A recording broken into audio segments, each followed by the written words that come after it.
Happy Earth Day.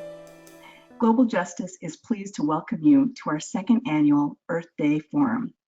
This video conference is an opportunity for us to share with you the critical issues that are happening in our world addressing environmental concerns and the communities affected by them. I'm Sosamma Samuel-Burnett, and I'm the founder and president of Global Justice, and I'll also be serving as moderator for this session. This year's video conference will be featuring our fellow in environmental sustainability, Ujunwa Okeke. Last fall, from September 15 to December 15, Uju conducted a research project that focused on the issue of hazardous waste disposal sites and how they disproportionately impact low-income communities. Today, Earth Day, we have a chance to hear a presentation from Uju about her research and findings.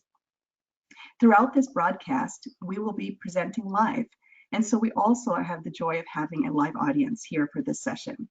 If you're in this live audience, we welcome you to join us and engage with us throughout the broadcast.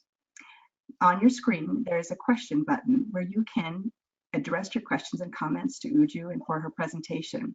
If you have broader comments or questions about Global or our work on environmental or other issues, you're also welcome to include those in the comments. We'll take your questions and comments throughout the broadcast as we have time and context to do so. And any that we aren't able to address during this broadcast, we'll be able to address afterwards through our online programs and email. We welcome you to join us at any point at our website at www.globaljusticeonline.org, where we'll also post the recording of this session and other related materials, including Uju's full research paper. So thank you again for joining us. And now, without further ado, I'd like to introduce you to Ujunwa Okeke. Hi, Uju. Welcome to our Earth Day Forum. Hi. I know that we want to get right into your research presentation, but before we do, we want to take a few minutes to get to know you better. Obviously, you and I have had a chance to work together, but it's time for you to get to know, or for you to share with our audience a little bit more about you. So let me start with just some general questions. You were born and raised in Nigeria, so tell us a little bit about your background and experience there. Thank you so much for joining us. My name is Ujunwa Okeke, and I'm from the eastern part of Nigeria. Nigeria is in Africa, and I did my BSc in environmental science field. Afterwards, I moved to the US for my graduate studies, where I got my master's in public communication and technology. Growing up in Nigeria was an amazing experience. Going to the food, the culture, family, friends, and I miss it so much. So it was an awesome experience growing up in Nigeria, and that is something I can't trade for anything. And do you still have family there in Nigeria? Oh yeah, most of my family members are still back in Nigeria. My parents, my siblings, nephews, nieces, cousins, and friends as well. Oh, I do. And hopefully many of them will have a chance to come visit you here in the United States at some point soon. Yeah. Well, we know that you have this background that's very international, but you also have this passion for environmental issues. And so tell me how you got, into this concern for environmental concerns. Growing up in Nigeria, I saw a lot of avoidable environmental issues, ranging from flooding, erosion, and this was because people were not educated enough. People were not sensitized to know that some of their actions actually have consequences. For example, improper dumping of refuse into the drainage system that is supposed to be a water path for water should in case rain falls. But most people just dump their trash into those drainage systems. And during the rainy season, there is no way for the rainwater to flow, and it blocks it, and in turn, it causes flooding. And that flooding don't just happen, it actually have an aftermath effect. It affects people, displaces them from their homes, and at times it causes loss of farmland, which results to hunger. So experiencing that was something that I know that it just takes a little information for people to realize that they should start doing things in the right way. So I decided to be an advocate for these environmental issues, to add little knowledge from what I know to the audience and to the general public as well.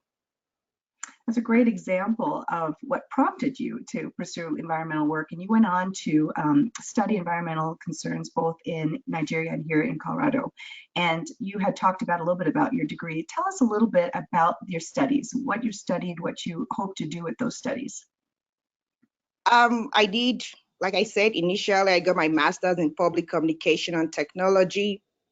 But during the course of my master's, I specialized in environmental communication. I wrote my thesis on climate change. We all know what climate change is, right? Of course. Yeah, so I did my thesis on climate change and the information seeking surrounding climate change. We know a lot of people are still in denial that climate change is a curse and is not existing. So when I did my research, I focused on Generation Z, that is people who are being born from 1997 to present day. And it was an interesting result that I found to know that these people, alongside with millennials, they actually know that climate change is existing. And they are really passionate about the environment. And as well, they are eager to do something to contribute to this climate change issue to help be the people that will mitigate the impacts of climate change. So that was what my research was all about. And I really liked it. And also going forward, I got a job with Greenpeace where I did a lot of fundraising for them. But at the same time, I did a little bit of research on what is happening and how the organization is helping globally to help mitigate the impacts of climate change and all the environmental issues that are facing us today. That's great. And also, you talked about your degree being environmental communication. Now, not everybody is necessarily familiar with what that is. So tell me what environmental communication involves. Okay, environmental communication involves doing research and being that mouthpiece, if I should use that word, or necessarily an advocate who will create awareness. Pretty much it has to do with a lot of research, right? Like what I am going to be presenting in a little moment from now, doing a lot of research and educating the public that this is what is happening and these are the ways that we can do better from our individual life, from our everyday activity, the transportation, the food we eat, the way we use water, everything that has to do with the environment. So environmental communication is basically communicating these environmental issues to the public, partnering with organizations, a lot of environmental organizations like United Nations, doing research and helping people who do not have the technical know-how or who are not educated enough to be able to get this information readily available. So really creating ways to be a voice and an advocate with knowledge and information for the people. So I want to also recognize that today is Earth Day, right? So we are celebrating Earth Day with your presentation. For someone who has studied and who is passionate about working in the environmental world, what does Earth Day mean to you? To me, Earth Day is actually a reminder that our Earth needs to be preserved, right? It serves as a reminder. It actually inspires me that this part that I've decided to work in, being an advocate for environmental issues, that it is a good thing, right? Because this presentation is supposed to be in person, and Earth Day is also a day where a lot of people all over the world come out in their numbers to celebrate the only thing that we have in common, which is the Earth. So it reminds me that I'm actually on the right path because this is the only thing we have in common. Like I said, if we don't have where to stay, is as well as there is no existence for the human race. So I love this particular day, that people who love the environment come out and speak up for what they stand in. At the same time, acknowledging that the earth should be preserved, and also telling other people, because a lot of people are not even aware that, or a lot of people are less concerned about the earth that we live in. They don't actually put effort to preserve it.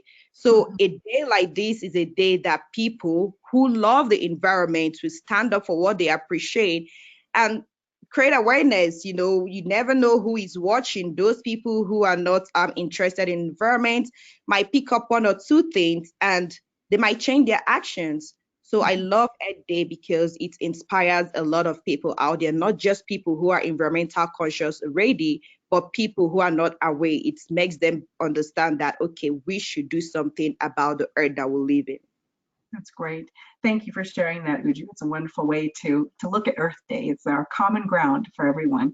So for our audience, I wanted to now let you know that we're going to be transitioning to Uju's presentation. And if you are just joining us, we just want to remind you that Uju had conducted a research project from September 15 to December 15 of 2019, where she studied the issue of hazardous waste disposal sites and how they are situated and how they're disproportionately impacting low-income communities. She's going to be looking at this topic from the lens of environmental justice. In a moment, I'm going to be transitioning our screen to her PowerPoint, where she'll be sharing with you information and an overview of her findings. As I mentioned earlier in the broadcast, we'll be posting this information and her full research paper on our website at www.globaljusticeonline.org. And I really do welcome you after this broadcast to visit in the next few days to be able to see the full information that she'll be presenting on today. So with that, I'm going to step away from our screen and I'll be transitioning the screen to Uju. As we do that, I want to remind you that you have an opportunity as audience members to engage with us. There is the question section of your toolbar where you can go and insert your questions and comments throughout the broadcast, and we'll take them up at the end of this presentation. Thank you. Now, Uju? Yeah.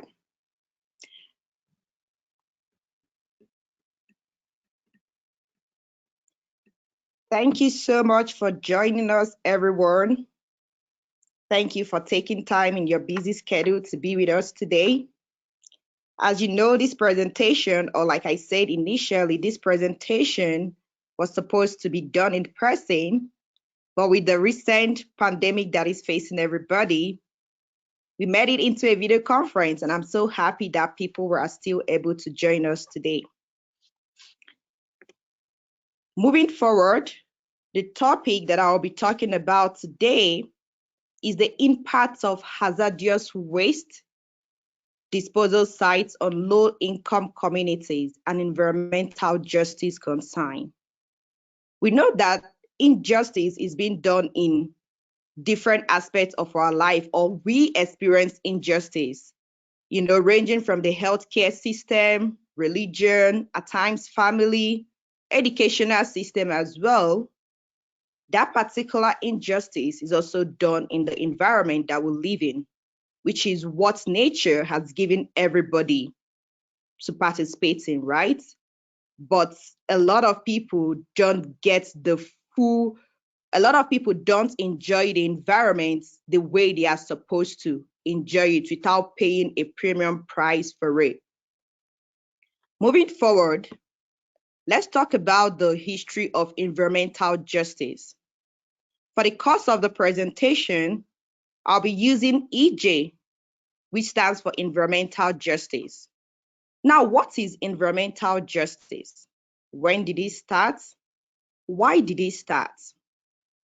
According to the Environmental Protection Agency, environmental justice is the fair treatment and meaningful involvement of all people, regardless of the race, color, national origin, or income, with respect to development, implementation, and enforcement of environmental laws, regulation, and policies. From this definition from EPA, you can see that our environment is for everybody. Now, why did environmental justice start? When did it start? Environmental justice came to the forefront of the media as early as 1982. And this started when the residents of Warren County in North Carolina, who are predominantly Black people, protested the siting of a hazardous disposal landfill in their neighborhood. This landfill is a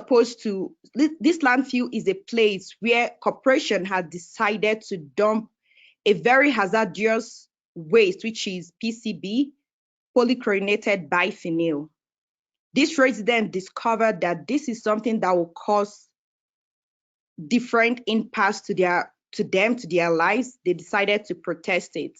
That was when the media realized that, okay, there is something called environmental justice, and they should actually start talking about it. And with this has gone on for a very long time, the 80s, the 90s, 2000s, but environmental justice is still being talked about today. The most populated zip code in the United States, which is the Globeville and Erie-Swansea, is located in the north of Denver. And this zip code is made up of predominantly Hispanic population, 84% actually. This will tell you that race is still the most important factor when it comes to siting of hazardous waste sites. Let's move forward to the objective of these studies. You might be wondering, why environmental justice? What am I actually talking about, right? The main objective of this study is to determine if there has been a change in the factors that drive the siting of hazardous waste sites. Environmental justice has been there for a very long time, but is still facing us in present time. The specific objectives of this study is to determine if the government has actually done anything to regulate the environmental injustice that has been done over the years, and also to find out the specific factors that drive the siting of environmental waste in poor neighborhoods. Let's move forward to the methodology.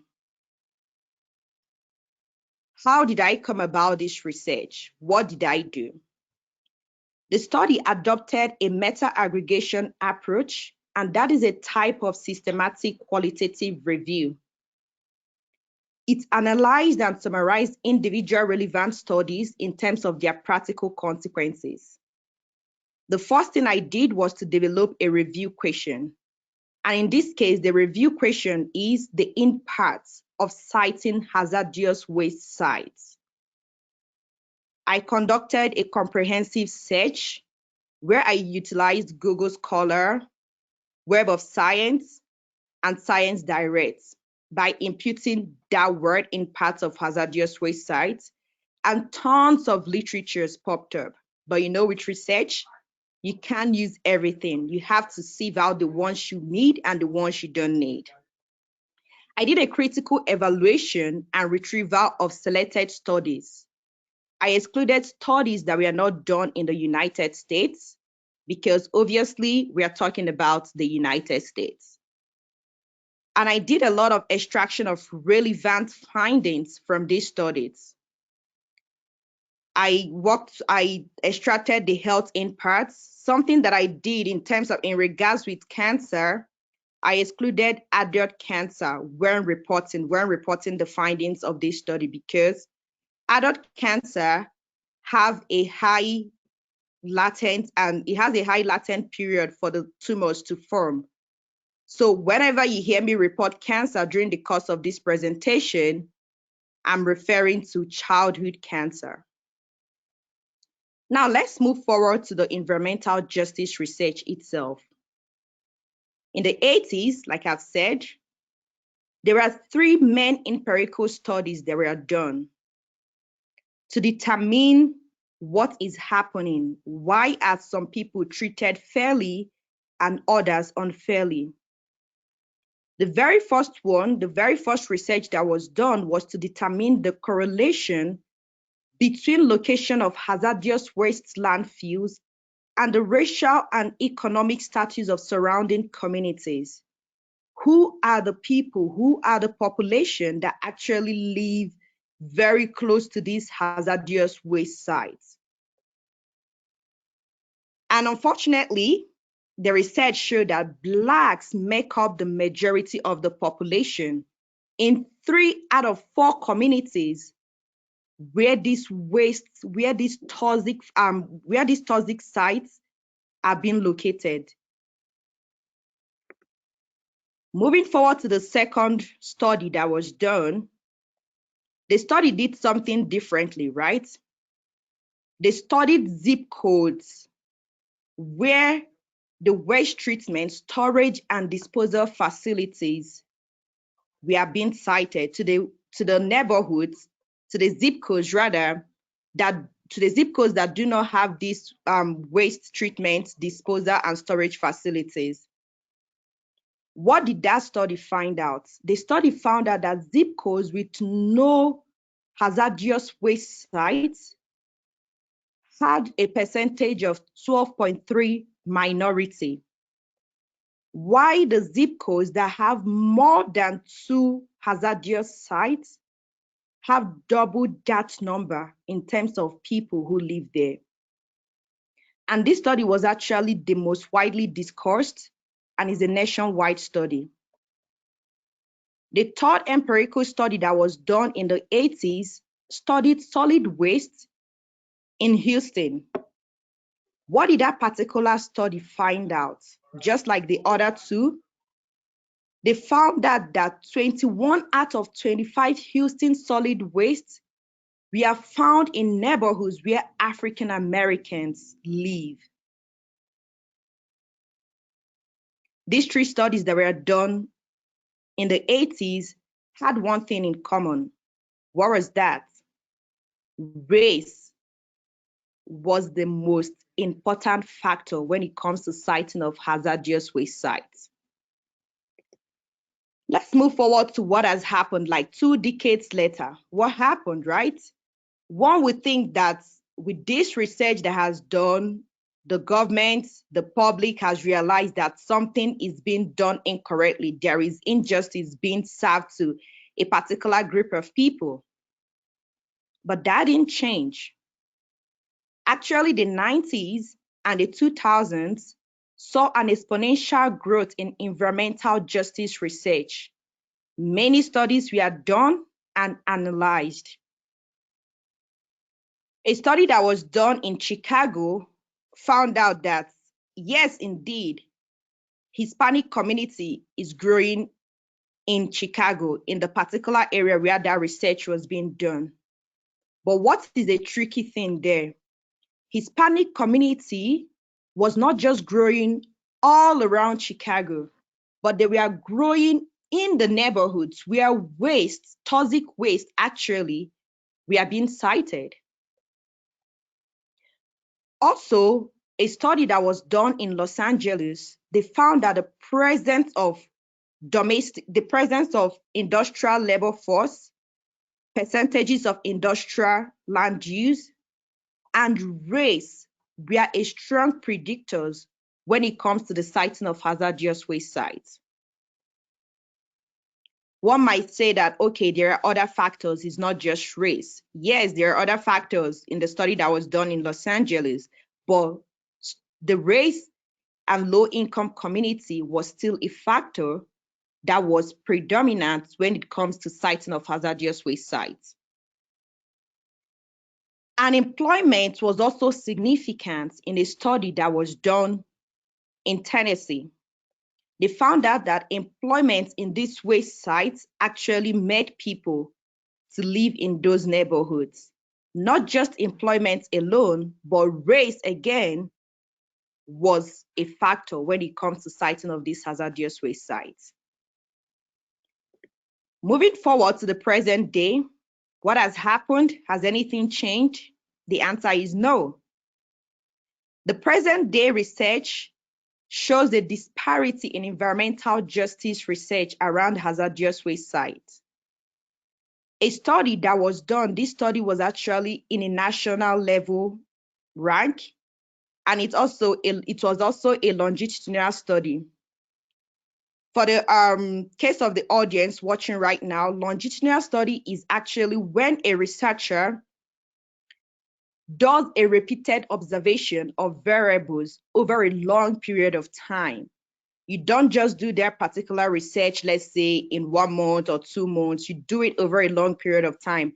At times, such research takes years to be able to come to a particular result. The researchers actually studied 319 commercial hazardous waste sites.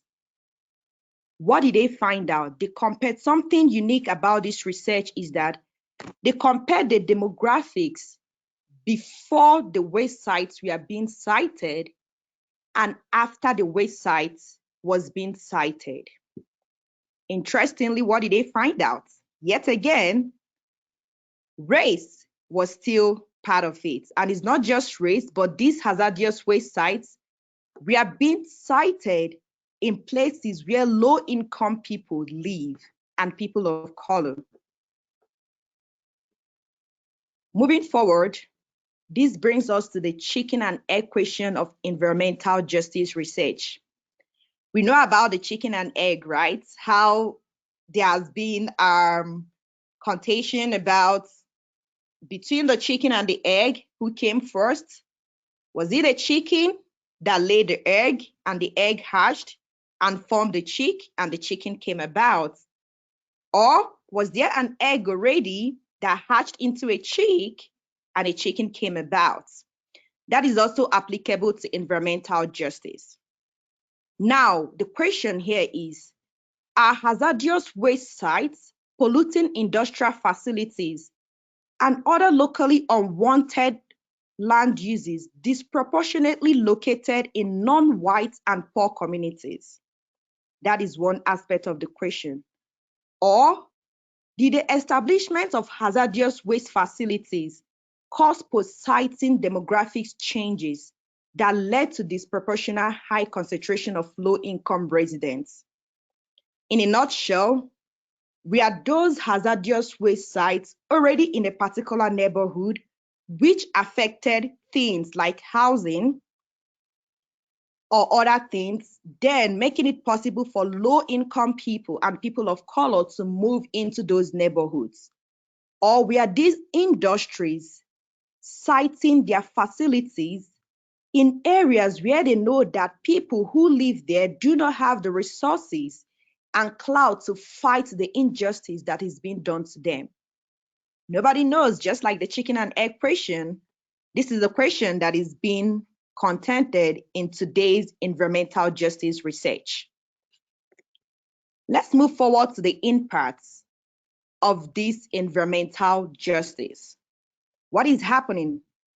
During the course of this presentation, you've seen that race and low-income people injustice are being served to them in terms of citing of hazardous waste sites. That is one aspect of it. Then what happens to them? When this thing is being done to them, do they just walk away freely? Or do they have some consequences that they have to serve, that they have to face for something that they know nothing about or something they can't do anything about? Across the United States, dangerous waste dumps and traces of past practices of freely disposing toxic waste still exist. Just like environmental justice came to the forefront of the media in 1982, in the 1980 Environmental Protection Agency, they passed a Superfund legislation. What is that? That is actually the process that they identified all these toxic waste sites where they are being located all around the United States. They were able to identify 24,000 hazardous sites in the United States. And among the 24,000 hazardous sites that they identified, 703 made it to the national priority list. These 703 were really toxic. And what did the government do? They did something amazing. They actually set out Superfund dollars for the cleanup of these hazardous waste sites. But the announcement of these hazardous waste sites affected a lot of things. It affected housing. It had an impact on housing. Close proximity to toxic sites was classified as a disamenity. What do I mean by that? Homeowners realized that people started moving away. Homeowners say moving away because nobody wants to live where they have the chances of getting cancer by breathing in toxic substances, right? Nobody wants to live there. And the people who can afford, in this case, the wealthy people, if they can afford to buy homes in places where they are free, where the environment is free of pollution, of course, they move away. They move away, leaving that particular neighborhood for low-income people who can afford to buy a house, who can afford to pay mortgage in those areas. But in turn, it has an impact on their health. With the announcement of the impact of hazardous waste site on housing, it had a decline in property values because it was being associated to the health risks that people face when they live close to these places where hazardous waste sites are being located. Let's move forward to the health impact.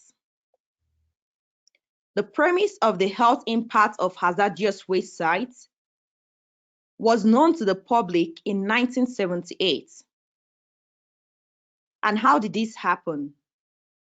Just like the demonstration that happened in 1982 about environmental justice that was being done in North Carolina, the residents of New York who live close to the Love Canal protested.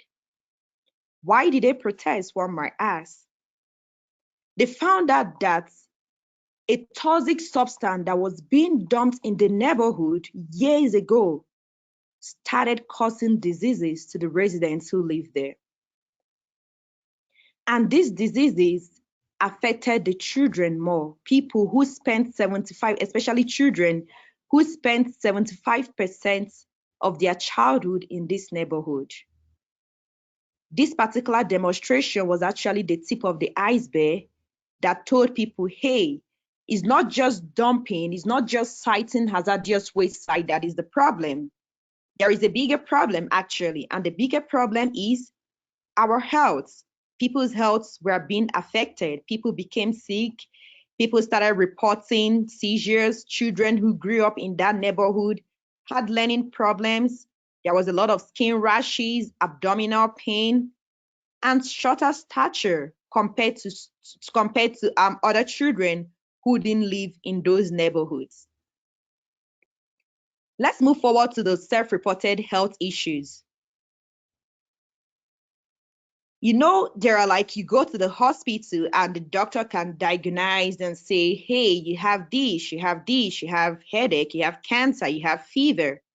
But there are also like self-reported issues. You can tell yourself, oh, I have headache, and this headache happens like every other day, is not usual, right? A research was being done in these neighborhoods where toxic rates were being cited. The researchers distributed questionnaire and interviewed residents in that neighborhood. A lot of people reported headaches, psychological disorder, respiratory symptoms because they were living close to these toxic facilities. And another thing with this toxic facility is that it doesn't just affect people like giving them headache or respiratory symptoms. It also finds its way through seepage into the groundwater. I know most people drink water from the tap. If you don't have money to buy bottled water, you can drink water from the tap. It affected water. And a research that was being done in Tennessee again found out that the residents who live very close to toxic waste sites, they had a cluster of leukemia in children. And this was higher when it was being compared to the national rates of leukemia nationally. They also reported like they were being diagnosed of having a high level of liver enzymes, which was not normal. This only happened because we are living in these neighborhoods. Let's move forward to the racial and economic inequalities in health outcomes. Numerous researches in the field of environmental justice has established the evidence of racial and socioeconomic inequalities in the distribution of a large variety of environmental hazards. Like I've been saying throughout this presentation, race is the most important factor when it comes to siting of hazardous waste sites. And people of color actually face these health impacts more than other people. For example, chromosomal anomalies and increase of the risk of Kyrphila variants were notable among Hispanic women who were living close to hazardous waste sites. There was also a strong association of congenital disabilities in American Indians and Alaska Natives. About 1/3 of the minority population in Southern California lived in areas with hazardous waste sites. White people who live in this area, 15% of them were white, but majority were minority group. And people who live in this neighborhood, for one, they might not really want to live in that neighborhood, but just because they don't have the economic ability to live in a better neighborhood, they just stick to what they have and what they can afford. In a research that was done that ranked schools with poor air quality, 92% of the children in those schools were minorities. And we all know about asthma, right? Asthma is actually a chronic disease that causes that makes breathing very difficult in people. It can happen to anybody, right? Regardless of race, gender, or economic background. But actually, it is more prevalent in low-income and minority communities. And people who actually make less than $20,000 per year, the childhood asthma prevalence is actually twice that of other families. Why is that? This is because they do not have the resources for routine checkup. Most of them might not even have health insurance to go to the hospital to get themselves checked, and they just live every day as it comes. And in most cases, they live in neighborhoods where hazardous sites are being located. Moving forward with this deadly disease of asthma, what do we know about it? Why is it more prevalent in children? For one, we know that most children, of course, do not smoke, and hence the only significant factor that leads to asthma in their case is just the toxic exposure during fetal and infant development. And according to the American Lung Association, a Black child is likely to be hospitalized 3 times more than a white child. And the rate of emergency room visits for the treatment of asthma is actually 4 times as great for a Black child than that of a white child. This is where the disparity comes in. In US, African American children ages 10 to 14 are 6 times more likely to die of asthma than other children. This is because, like I said, they might not be able to afford medical bills, go to hospital, at times they might not have insurance. And coming to Denver, in present time, the residents of G.L.O.B.A.L and Erie Swansea, who are 84% predominantly Hispanic population, they actually experience higher incidence of chronic health condition than other Denver neighborhoods. Let's move forward to this research focus. What do we know with all these health impacts that we see that is being served more to low-income communities and people of color? A lot of research has shown that 30% of our health status is only it only has to do with our individual genetics. And 70% of our health is attributed to our physical environment, our lifestyle, our access to healthcare. 70%, that is a lot, and only 30% for our genetics. That is to show you that protecting the environment or people fighting for environmental justice shouldn't be viewed as luxury, because it's not luxury. People shouldn't just care about the environment when they have the disposable income or when they have the time to do so. No, you just have to care about it every single time, because it has to do with our health, 70% actually. The environment should be protected at all times because it impacts our lives significantly in ways that we can't even imagine.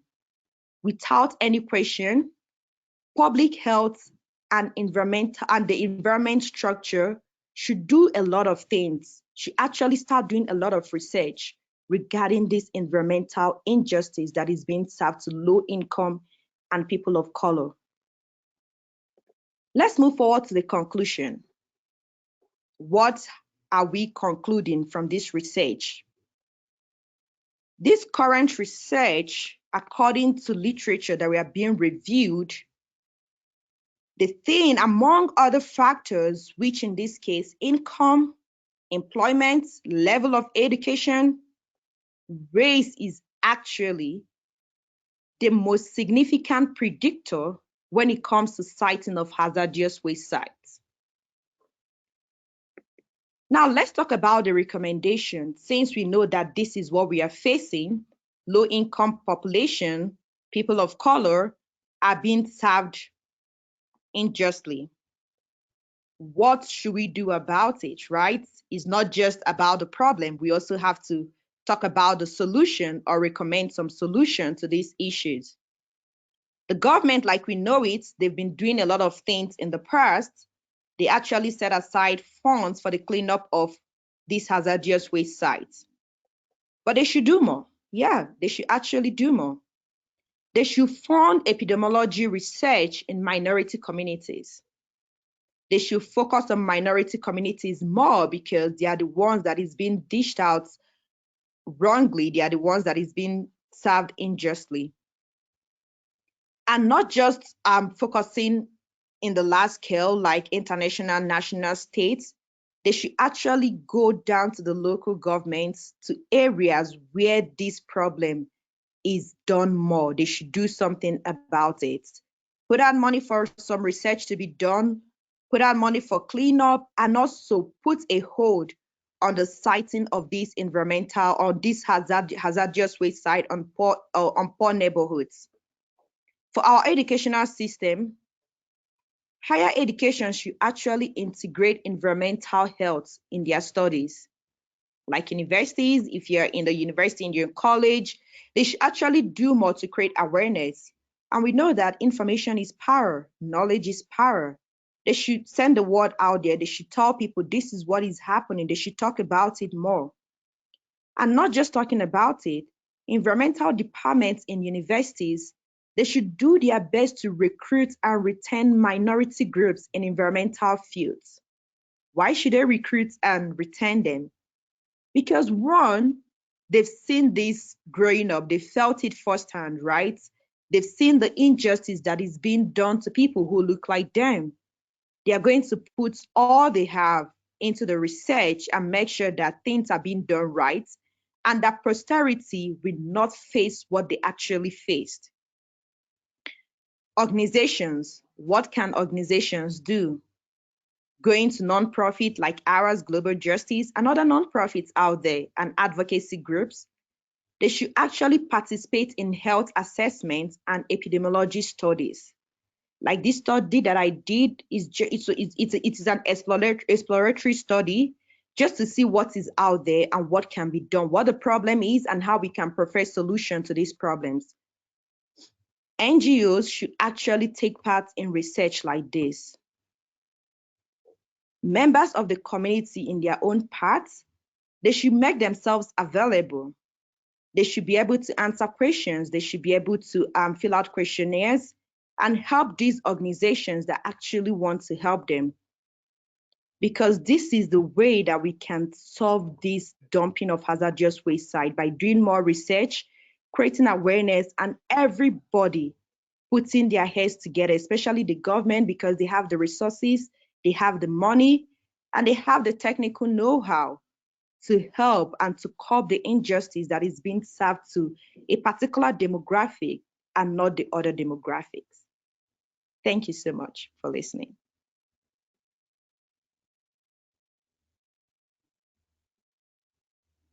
Uju, thank you so much for that presentation, and we hope our live audience has enjoyed hearing not only the findings, but some of the recommendations that she provides for this very important issue.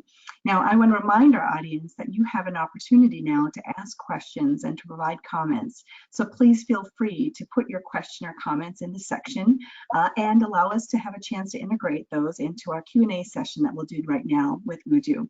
So Uju, I'm going to get us started with some questions, and we'll take audience questions as we go. First of all, I want to ask you, this whole topic obviously is something that you've been very, very concerned about, and it certainly is a high priority in environmental justice. But when we're talking about the general public and the general public being aware of these topics, why do you think this is such an important one for the public to know about? Why I think this thing is very important for the public to know about is that they can avoid the impacts, especially health impacts, before it comes. Just like the protests that happened back in the days in the 80s, and what happened in the Love Canal neighborhood in New York, if that the residents knew about this issue, if that they knew that organizations, corporations are not just citing this hazardous waste site for the fun of it, or because that is the only neighborhood in the world or in the state, as the case might be, to cite it, they can actually stand up and speak for themselves and protest this. By so doing, they will help to preserve their environment, and they will also help to stop the diseases that will emanate in years to come. Because some of these things don't just happen immediately, right? You might cite a hazardous waste site, and after 1 year, everybody's okay. But 2 years, 3 years down the line, people will start reporting different diseases that they are experiencing. And the thing about this is that children are the most vulnerable people. And most children might not be able to report this issue as they feel it, because they might not even know what is happening to them or what they are experiencing. So all I'm trying to say is that this topic is very important to the general public. If they know that these things are ongoing, these things are what is to come from the actions of these corporations who do not actually care about them or their health, they can speak up, they can protest and kick against it. And either they treat the waste before dumping it or find somewhere else to dump it. And by so doing, the individuals, the residents, the neighborhood, they are free of these health impacts that will come knocking in the years to come. Mm-hmm. Well, I appreciate you setting that context. Now, throughout this presentation, you've talked about the factors of race and poverty being so significant in this citing. And one of the things I want to clarify for our community that's listening is this idea that, to a large extent, the reason why race is such a huge factor is that race is also the disproportionate factor in poverty. And so where you have poverty, you also have mostly people of color in many parts of our country, not necessarily in all parts, but in many parts. And when we talk about the citing, there is this sort of juxtaposition between race and poverty, which is kind of a unique intersection with its own sets of issues. My question for you is, when we think about race and poverty, there's also a lot of laws and protective measures to protect these groups of people, and yet somehow it's not helping or reaching them in this context. Why is that? Why do you think that our laws have been inadequate in helping these individuals?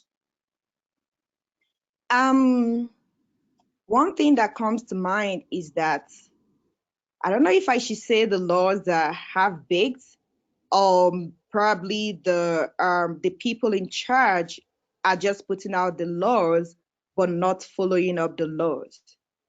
You get what I mean? Because there might be a law that, oh, okay, you shouldn't cite this hazardous website in low-income communities, and the law is there, and there is no regulatory body to actually check if this is the case. And if that keeps happening, the people of color and low income people, they might not even have the resources and the clout to fight these corporations. And maybe in most cases, they are hungry. They might promise them, the people in charge might promise them, oh, okay, there will be like good roads, this is going to, you all are going to get some basic amenities, and things like that. And after looking at it, they might be like, okay, since we are getting this, then let's leave them to cite this. And most of them, in most cases, some of these people are not educated enough to know that it is a double-edged sword. It's not all about citing these and providing some basic things for your community. It also has to do with your health. It also has to do with your children. It has to do with posterity. It is going to affect you in the long run. So I feel that this keeps happening in as much as there are laws and regulation that the government has put out there to do their best to curb these problems. It happens because most of these people are not educated enough to speak up for themselves or to fight these issues. And most of them might not even be in power, like they are not in government. They don't have the resources to say, okay, this is what is happening, or people that look like them are not even in government to fight these issues if that problem actually happens. Mhm. And I think you set a really good groundwork for why we have to advocate. So when individuals don't have the education or the information to advocate for themselves, if they don't have the political or economic clout to advocate for themselves, that's why you need the rest of the community, advocacy organizations, education, government, etc. Now, you gave us some great recommendations of things that we can do as a community, as governments, as educational institutions. But as you know, these are long-term issues that also require long-term solutions, and they take a while to get there, right? So if you were going to give us an idea, what are sort of some key next steps now that you've done this study? What are some key next steps that we could take as, let's say, a community or a government to get to some of those recommendations you recommended? Yeah. The next step is, like Global Justice is going to do, is making this research really available to the public, putting it up on the website. People will go and read about it, learn more. It can inspire them to do further research about these things. And moving forward to the government and the communities, I feel that communities who experience this injustice being done to them should actually do their best to speak up and not just like die in silence. If they see that something is being done, they can organize themselves, go to the appropriate body, do nonviolent protests, and draw the attention of the media to know that, okay, this is happening and we wouldn't take it. And I also believe that organizations, especially advocacy group, nonprofits, should do their best to sensitize these communities, right? Go into the public, because these people, some of them might not be educated maybe to navigate the website to read these things. Some of them might not even be able to read in English or something like that. Mm-hmm. To go into the communities and meet them where they are at, ask them their problems, ask them ways that they feel that these problems can be solved, right? Interview them, send out questionnaires. And when you collect this particular information, when organizations and advocacy group collect this particular information, they shouldn't just like keep it on the decks, or just save it, file it away in their file or something like that. They should actually do their best to do something with the data they collected, right? Because they are now the ones who are the bridge between this minority group and non-minority group. And in most cases, the government, they are the ones that can speak out for these people and tell the government, hey, this is what is happening, and these people have been, and these people are suffering. So this is what we can do based on data. We know how powerful data is. Based on data and the numbers that we've collected, we believe that this is what we can do to actually mitigate this injustice that is being done to this particular group of people. So in a nutshell, I believe that organizations should not just make their research available online on the website. They should actually go out there to the communities, reach out to them. If it needs like bringing interpreter to interpret from English to any language that these people understand, make them to feel at home, and they will be able to open up and tell you what they actually face and how they can be helped. That's great. Now, one other piece that we want to mention is this idea of media. Now, in your presentation, we didn't talk as much about media, but you mentioned it in your question and answer time that the media can play a significant role. So as you know, we're in this midst of this global pandemic, and we are hosting this event online. We have done other online events when there wasn't a global pandemic, and one of the reasons we've done them is to be able to reach more people in more locations. How do you see media, both traditional media and media platforms like this, serving as a role for addressing this kind of concern? Media is very powerful, and throughout the course of this research, I actually mentioned how it was with the help of the media that this issue, environmental justice, and the health impacts of this environmental justice with the case of the Love Canal in New York, it was through the help of the media that it came to the forefront of the public, right? Because when something is happening and people are just talking about it, just within their circle or within their organization or within their community, it won't be able to reach a lot of people. But media has that power to reach a lot of people globally, state level, international, national. When they keep talking about this every single time, it has a way of priming people to know that, okay, this is something that we should all talk about. Mm-hmm. You understand what I mean? Like, it's not just for this community, it's going to affect everybody because we don't know when it's going to come knocking on our doors. So media has a way of actually broadcasting these issues that are happening for it to draw attention. Because think about it, right now we are facing unprecedented times, and whenever you turn the news, we all hear of COVID-19, and somehow it has a way in terms of social distancing, maintaining hygiene. It has a way to prime you to understand that these are the things you should do in your own parts: wear your face mask, sanitize your hand, wash your hand, because that is what you hear. What you hear whenever you turn on the media is actually in your face, right? You hear about it, so you have no other option than to do something about it. Just like the case of environmental justice and the health impacts that low-income communities face, the media should step in and talk about these things often. When they talk about it often, it registers in the mind of the government, the community, organizations, people who are doing environmental justice work, to understand that, okay, some particular community, we need to go out there and help this community because they don't have the power to help themselves.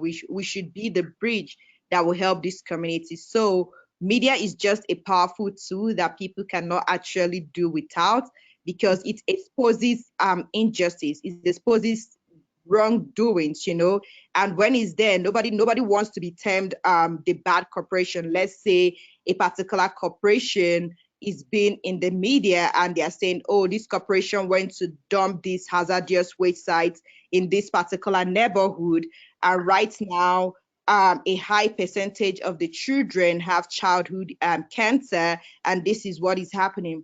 What do you think the audience or the public will feel? How will they view that particular organization, that corporation?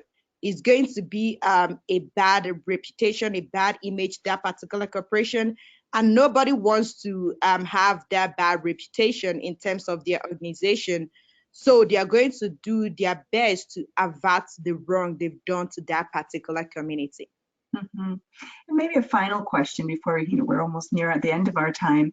I want to also ask about this whole idea of just environmental stewardship in general and how that affects this. So here we have hazardous waste sites in many parts of our country and our world, and many people affected by it.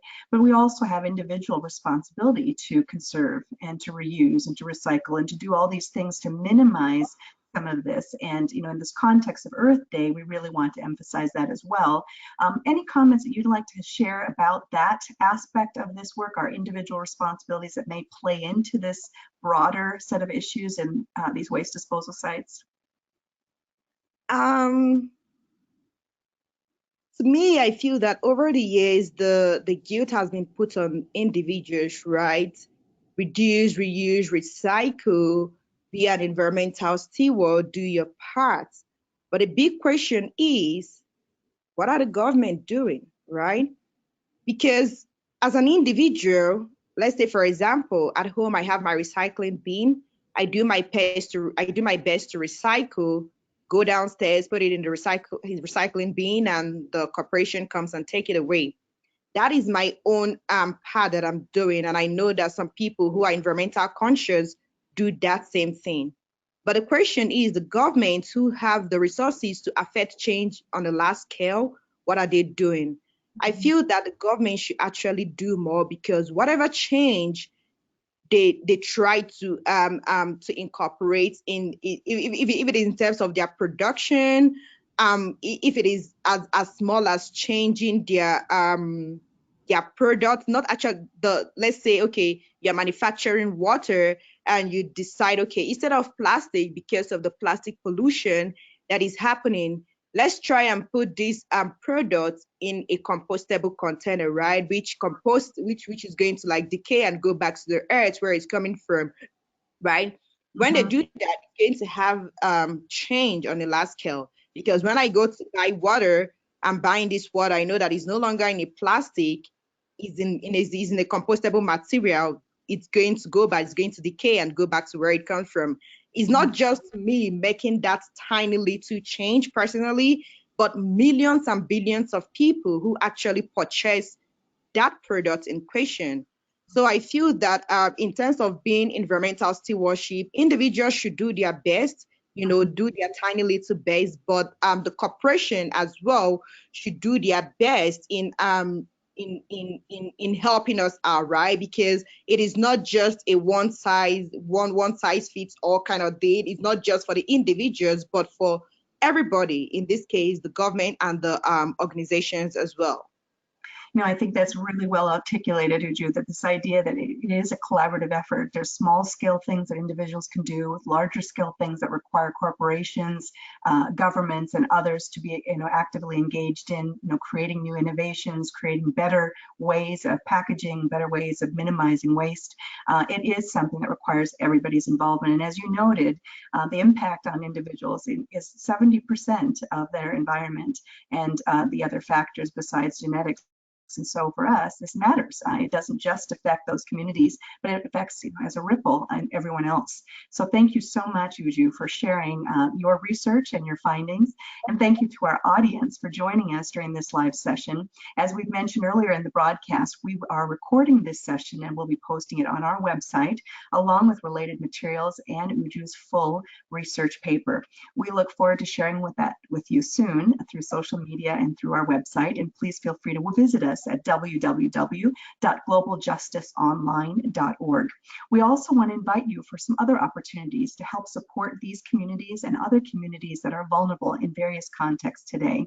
We have a global market that is online and available to support economic empowerment and other types of supports for different communities around the world who are suffering and in challenging circumstances. You can visit the global market also on our website. We hope that you'll continue to engage with us to inform, impact, and inspire generations to learn, lead, and do justice with us. Thank you for joining us. Thank you, Uju, for your great presentation, and we look forward to having you back the next time. Happy Earth Day. Happy Earth Day.